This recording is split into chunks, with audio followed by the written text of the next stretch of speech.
Hello again. Welcome back to my channel, Tru Reels, where the truth is real and y'all are the realest people that I know. Please do me a favor. Like, subscribe, and share this channel with anyone that you think it would benefit. Truly, we want to get the word out to help anybody that's going through grief and loss. Now, today, I'm going to talk to you a little bit about the afterlife. And by the afterlife, what I mean is what happens after someone passes away that you love. So usually when people refer to the afterlife, they refer to, going to heaven or the other place. But today we're going to talk about what really happens and what has happened to me since my son has passed away. And all of us, again, are impacted by loss. All of us are impacted by losing people that we love, or even losing things that we love, or maybe even places that we love. But right now we're going to talk about physical death. And so this has been something that I have really actually been thinking about in terms of how I have progressed since the passing of my son. Again, in the previous video, I talked a little bit about my son passing away at the age of 24 years old. So he passes away at the age of 24, and it is sudden. So it's not something that I could prepare for, or that I even had thought that was possible. When your kids are young, and even though he was a young adult, he's still, moms, they still consider even their young adults their children. So I really hadn't like even thought in terms of him not having a future past the age of 24. So that alone was very shocking, and it really just shook me. It just shook the entire family and all of the people that loved him and his friends. And so now we're dealing with the aftermath of that. And you know obviously, like, after it first happened, yes, that was very you feel kind of numb, and because you don't really know like what to think about what just happened. I think I talked a little bit about how you feel like you are dreaming, like it's not real. It's like a very surreal type of um, feeling that you just really don't know how to even put process through your mind, because everything is so fresh. Then after he passed away, like I said, it was very strange and very weird, because obviously when he came to the hospital, he went through surgery, so I had like all of his possessions. I had his clothes, his phone, his shoes, all of those things. And that was like really strange to literally be going home with his personal effects and not him, right? So that was really, really, really difficult. I he had drove there, so I was in his car when I drove back to the house. I remember as soon as I went back to the house, I saw his shoes. So he had this like steel toed shoes, and they were on the stairs. So I'm like looking at his shoes, and my son always had like really big feet. So the shoes were like really, like they almost took up like the whole step of the stairs. But just like, even and he lived upstairs, like he lived stayed in the attic, and the rest of us stayed on the first floor. So just even not going upstairs like for a long time. Sometimes people feel like I'm just gonna hold my loved one's possessions very close. So I did for a long time just really try to hold on to everything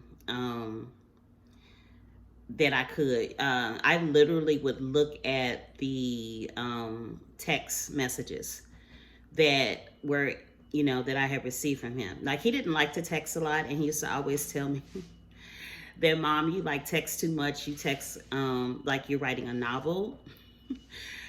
Which I do like sometimes, and I did, but I guess I just when you're just aiming to be understood, that's sometimes what you do. But but whatever text, whatever voicemail messages, just hearing his voicemail, because he had like a really he had like a pranky type of voicemail where it made it seem like he was answering the phone, but he wasn't. So just like even like holding on to that, and it was like very difficult for us financially. So the circumstances surrounding my son's death, he had just transitioned from um, one job to another job, but he had not been there long enough to acquire benefits. So when he passed away, um, we had to deal with the aftermath of trying to, um, for his services and to basically honor him in a way that everybody could pay their respects, and that was very difficult. So we wound up thankfully we wound up like raising money for him, but it was just even difficult. Even that was very like traumatic. The financial things are very traumatic. And then I wasn't working at the time, so I was on unemployment, so I didn't have like a lot of money at that particular time to like to have covered him with life insurance, or even my daughter, or even myself at that time. So I was really just really trying to get back on my feet. And so that was, again, these are like the things that you may deal with in the afterlife, your afterlife, after your loved one has passed away. And that can be very hard. It could be very difficult, because you're still trying to process the separation, and I remember I would pray to God, and I'd be like, God, like the hardest thing that we have to deal with when someone, not that God doesn't know, but I this is the way that I would talk to the Lord, and I'd be like, the hardest thing that we have to deal with is not having that person next to us, not being able to talk to that person, not being able to joke with that person, not being able to laugh, with that person, not being able to just, see that person face to face, and know like they're, gonna come home, and so it just leaves you in this place, in this space that's really difficult to deal with. And I'm sure, like I'm 100% sure that everybody that is listening that has lost someone has found themselves in that particular space, where you really just don't, you honestly just really don't know what is expected. You don't even know like what you should do next, and for me, like I had a lot of people, and it's good to have people to support you. I think I mentioned that in the first video. Want to have people that will, undergird you. You want to have people that's going to, help you along the way, but not in an overbearing way. I watched this movie not too long ago, and the movie was called Faith. I don't remember what network it was on or anything. I think it was kind of sort of like a Christian-based movie, but I'm not 100% sure. But what the movie was basically about was that the father, it was a husband and wife and their son. They had a teenage son, and their teenage son, he had issues with depression. And in the movie, so did his wife, so did the mom. She had like a bipolar disorder. I don't know if they call it a disorder, but so excuse me if it's not called a disorder, but she had bipolar. She was bipolar. She was diagnosed as being bipolar. And I think ultimately he was too. And what happened was that he wound up, unfortunately, committing suicide. And I think they had his age somewhere around like 16. So the family, up until that point, I think the mother was like Catholic, and the dad, I think he was like, Pentecostal or something. And his father, the dad's father, the grandfather, he didn't live like, with them or anything, but he used to always like push his son to stay in church, and, whatever you do, don't leave church, and especially like after this whole thing happened. So, they're, obviously grieving, and this is a very traumatic type of situation for them.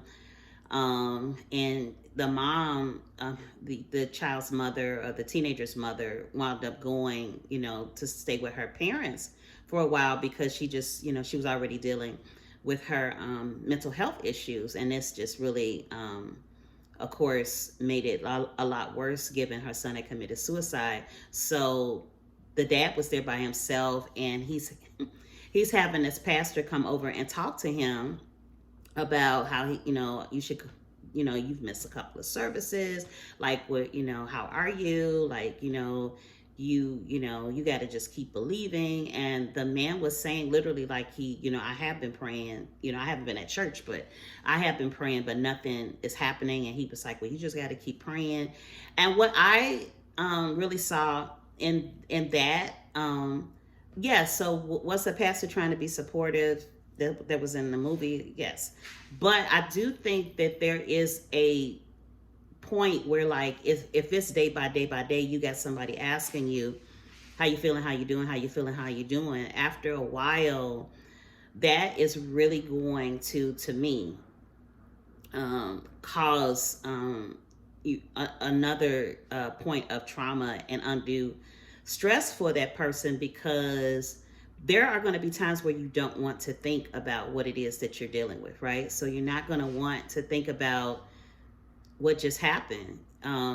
You're going to want to kind of like try to go back to some degree of normalcy. You're going to want not to forget them, but you're going to want to do something that takes your mind off of it. So, and even in grief share, I found that to be the case, where a lot of times, people in grief share would be saying that their relatives would ask them like every day, and it kind of compounds, that pressure. It's like pressure on you to respond, pressure on you. So the healing process is a process. It is not something that comes about, for some people, not even weeks or months. It's still, they're still processing these things in years, and I mean, it's been 6 years since my son passed away, and me and my daughter and my loved ones and everybody that was connected to him, that cared about him, it's still, we're still in process.